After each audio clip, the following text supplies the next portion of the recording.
اعوذ باللہ من الشیطان الرجیم بسم اللہ الرحمن الرحیم الصلاۃ والسلام علیکہ یا سید الانبیاء والمرسلین و خاتم النبیین۔ جیسا کہ آپ جانتے ہیں کہ دشمن ہماری ملی عبادت کو پارا کرنے میں ہر لحاظ سے اپنا کام کر رہے ہیں۔ وہ ہمیں سیاسی لحاظ سے، مذہبی لحاظ سے، معاشی لحاظ سے، سماجی لحاظ سے کمزور کرنے کی اور ہمیں تقسیم کرنے کی سازشیں کر رہے ہیں۔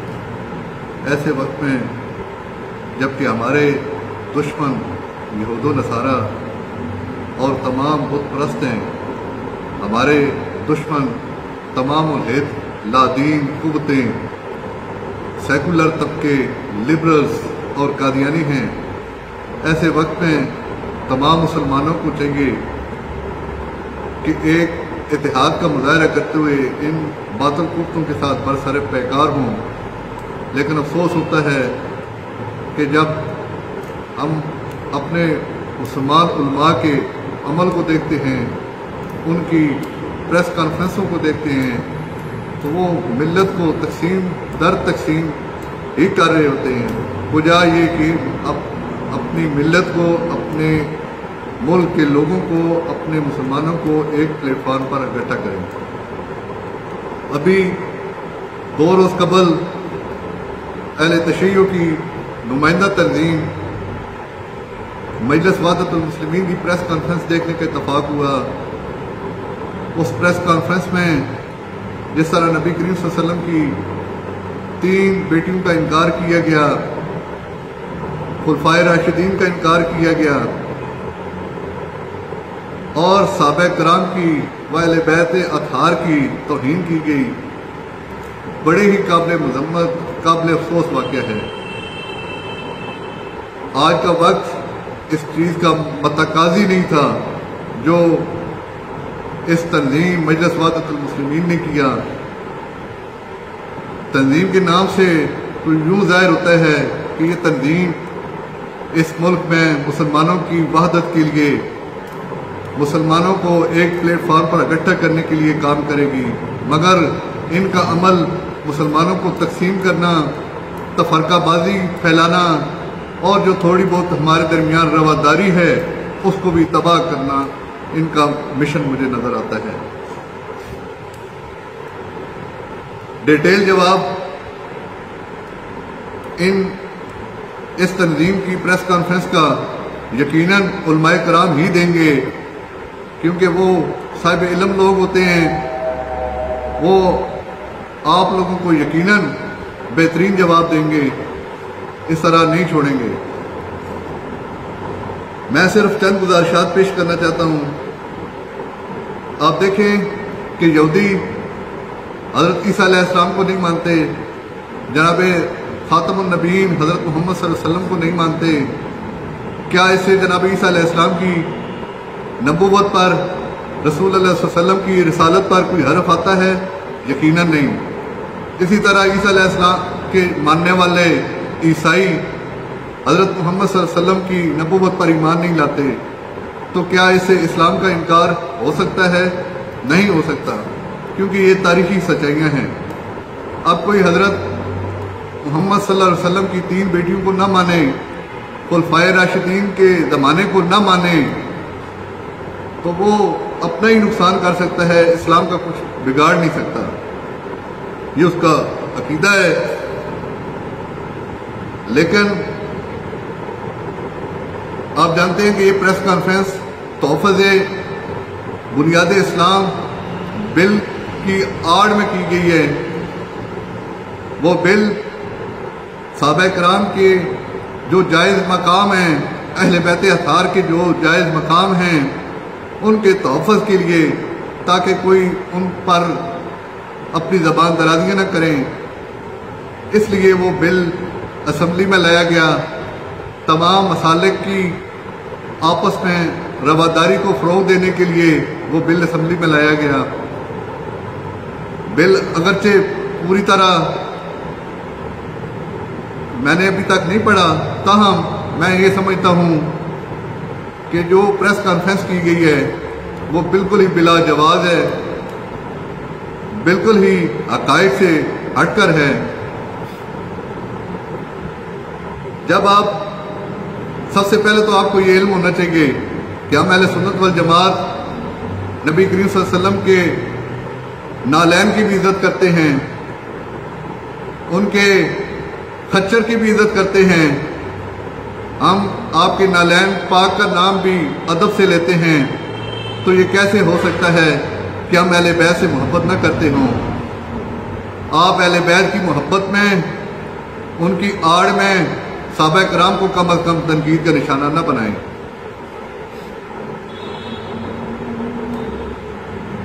جب آپ خلفائے راشدین کا انکار کرتے ہیں تو آپ علم نبوی کا بھی انکار کرتے ہیں، جناب علی المرتضیٰ آپ کی شجاعت کا بھی انکار کرتے ہیں، اور حضرت علی کرم اللہ وجہ الکریم کی بیعت کا بھی انکار کرتے ہیں جو انہوں نے 3 صحابہ کے ساتھ کی۔ آپ کے بقول پہلے 3 خلفاء باطل تھے، اگر وہ باطل تھے تو شہر خدا نے باطل لوگوں کے ساتھ کوئی ساز باز کر لی تھی؟ معاذ اللہ ثم معاذ اللہ، یہ ممکن نہیں تھا۔ جب آپ لوگوں کو بتاتے ہیں اہل بیت کا مقام، تو ساتھ یہ بھی بتایا کریں کہ جس وقت جناب عمر رضی اللہ تعالیٰ عنہ فلسطین کی فتح کے موقع پر، بیت المقدس کی فتح کے موقع پر اپنے ایک غلام کو لے کر مدینہ شریف سے نکلے تو حضرت علی کرم اللہ وجہ الکریم کو اپنا نائب بنا کر، یعنی کہ قائم مقام خلیفہ بنا کر وہاں سے گئے۔ حضرت عمر رضی اللہ تعالیٰ عنہ کے دور میں تمام وقت حضرت علی کرم اللہ وجہ الکریم چیف جسٹس کے عہدے پر فائز رہے ہیں۔ آپ لوگوں کو بتایا کریں کہ جس وقت جناب عثمان غنی رضی اللہ تعالیٰ عنہ کو خارجیوں نے گھیر لیا تو حضرت علی نے ہی اپنے دونوں شہزادوں جناب امام حسن، جناب امام حسین علیہ السلام کو آپ کی حفاظت کے لیے بھیجا۔ آپ لوگوں کو بتایا کریں جب آپ جنگ جمل کا ذکر کرتے ہیں، جنگ صفین کا ذکر کرتے ہیں، تو آپ لوگوں کو یہ بھی بتایا کریں کہ اما عائشہ صدیقہ پر تہمت لگی تو اللہ کریم نے خود گواہی دی اور قرآن کریم کی 9 آیات نازل کر دی، جبکہ جس وقت سیدہ مریم پر تہمت لگی تو ایک بچے نے گواہی دی۔ اس سے آپ کو فضیلت کا اندازہ ہو جانا چاہیے۔ آپ لوگوں کو بتایا کریں، اپنی لکھی ہوئی کتابوں سے بتایا کریں، کیونکہ جاننا بہت ضروری ہے۔ حضرت امام حسن علیہ السلام نے حضرت امیر معاویہ رضی اللہ تعالیٰ عنہ سے صلح کی، ان کے ہاتھ پر بیعت کی اور ان کے ساتھ کوئی جنگ و جدل نہ کی۔ جب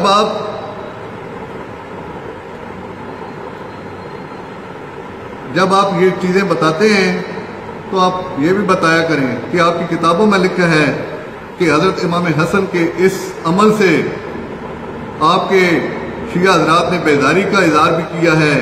آپ اپنی کتابیں اٹھا کر دیکھ لیں، آپ نہج البلاغہ اٹھا کر دیکھ لیں، کہیں پہ بھی صحابہ کرام پر لعن طعن نہیں کی گئی۔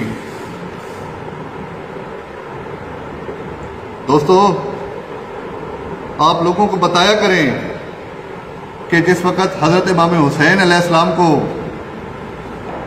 کوفہ والوں نے، جو کہ شیعان علی ہونے کا دعوے دار تھے، انہوں نے بلایا اور بلا کر حضرت امام حسین کو شہید کرا دیا اور خود یزید کی بیعت کر لی۔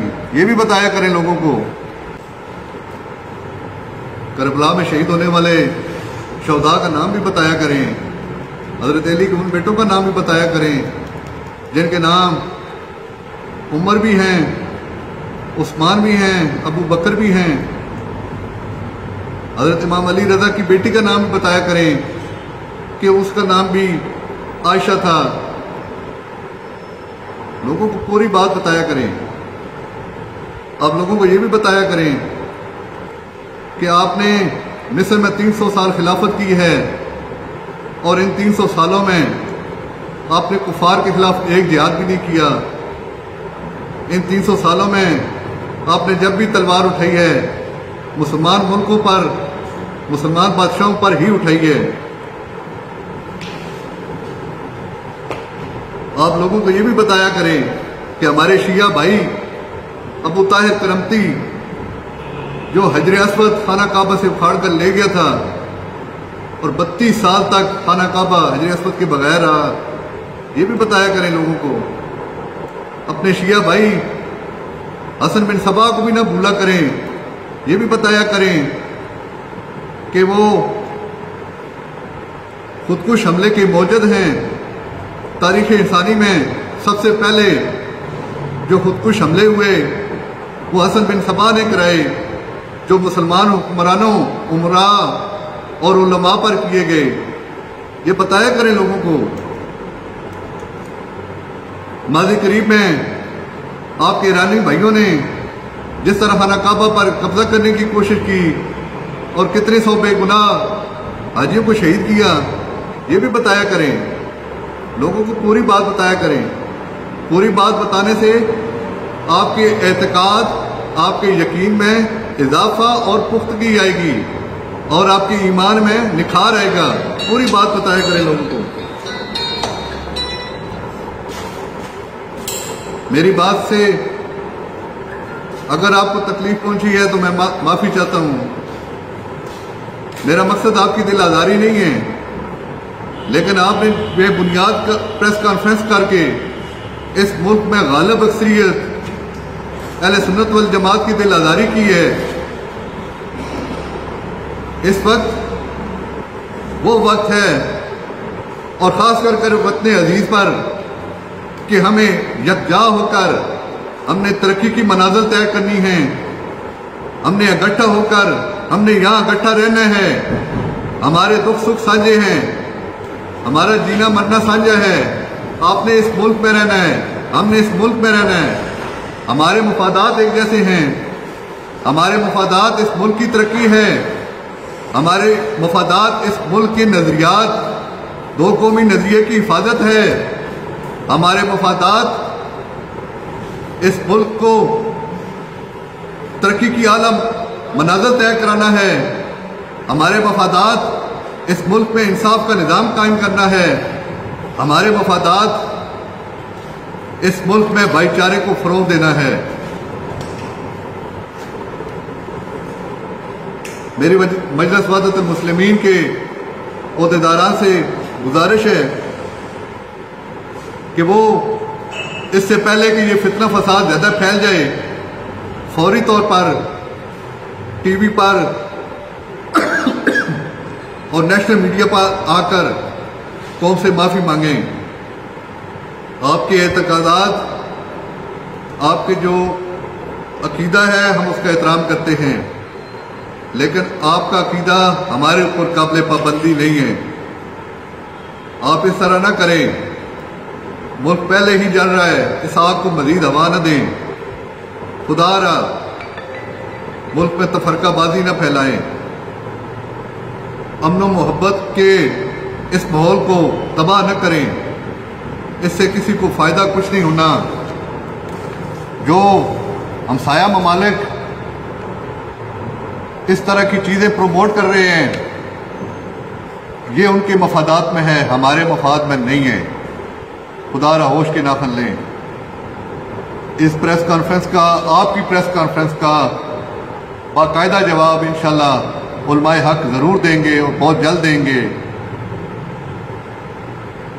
ہمارے پاکستان میں کچھ مذہبی سیاسی جماعتیں بھی ہیں جنہوں نے بڑے ووٹ بھی لیے ہیں، ان کی طرف سے خاموشی معنی خیز ہے۔ شاید ان کے کچھ مالی یا سیاسی مفادات آپ کے ساتھ وابستہ ہیں، لیکن علماء حق اس معاملے پر خاموش نہیں رہیں گے۔ خدا را اس قوم کو، اس ملک کو مزید نقصان نہ پہنچائیں۔ اپنی پریس کانفرنس سے فوری طور پر لا تلقی کا اظہار کریں اور اس پریس کانفرنس کو ڈینائی کریں تاکہ ملک میں امن و امان قائم رہے، ہمارا ملک ترقی کرے۔ پاکستان زندہ باد، پاکستان پائندہ باد۔ وما علینا الا البلاغ المبین۔ السلام علیکم ورحمۃ اللہ۔